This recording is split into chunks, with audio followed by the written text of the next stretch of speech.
A new documentary directed by a Bay Area nurse practitioner tells the story of hospital birth providers who choose to give birth at home. It is called Why Not Home? The Surprising Birth Choices of Doctors and Nurses. I'm joined now by Jessica Moore, the director of the film. Thank you for coming in, Jessica. Thanks for having me. Let's talk about how this story was born. I mean, really, your personal and professional lives kind of cross paths here. Take us from there. So I had my first son at home 7 years ago, and at that time I had been working as a nurse and a nurse practitioner for about 4 years.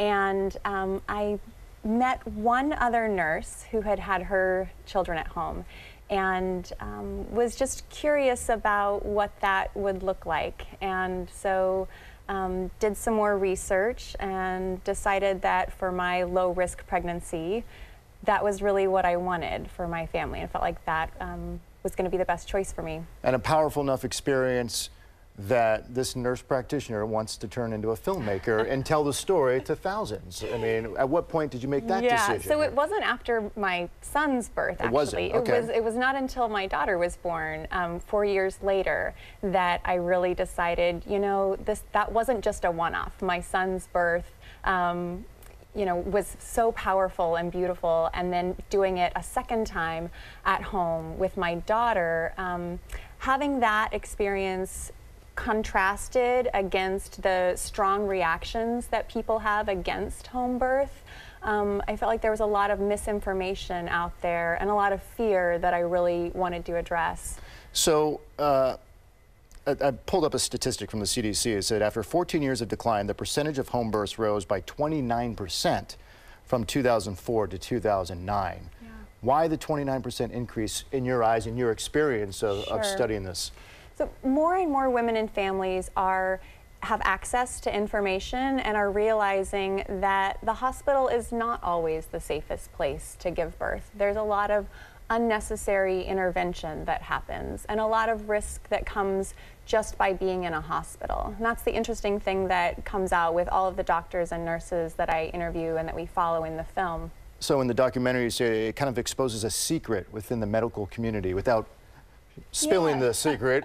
What are you talking about there? What's secret here? So the secret really is that people who work inside the system and who see birth every day in the hospital would choose to go outside of that system for their own birth. Personal choice. Personal choice, and that it's not something that many of them were able to talk about with their colleagues because of the judgment that they would face, and that their colleagues might question their judgment if they were making this choice. The people you talked to in the documentary at any time while they were on the clock or working, were there experiences of them talking to patients going, say, if you have a child next time, consider this? Was that crossover ever crossing the line, I guess I should say, happen? So no, it's not a conversation that hospital birth providers really are having with women.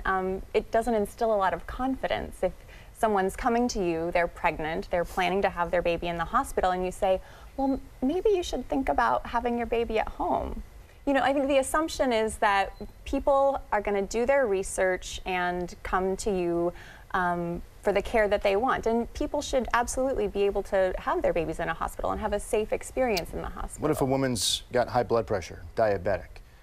Would you tell those women to also continue to look at a home birth, or would you steer them more to the hospital because of those medical issues? There are definitely high-risk conditions that home birth may not be safest. Pre-existing medical conditions like diabetes and hypertension, as you mentioned.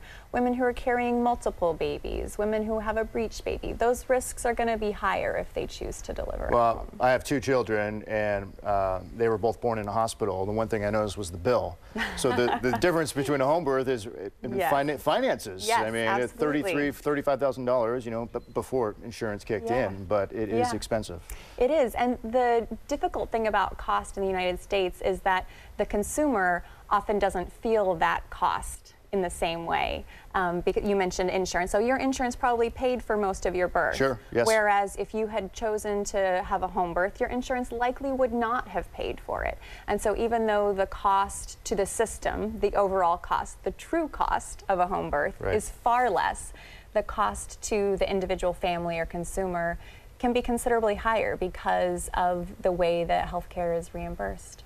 Jessica Moore, Director, Why Not Home? Very interesting.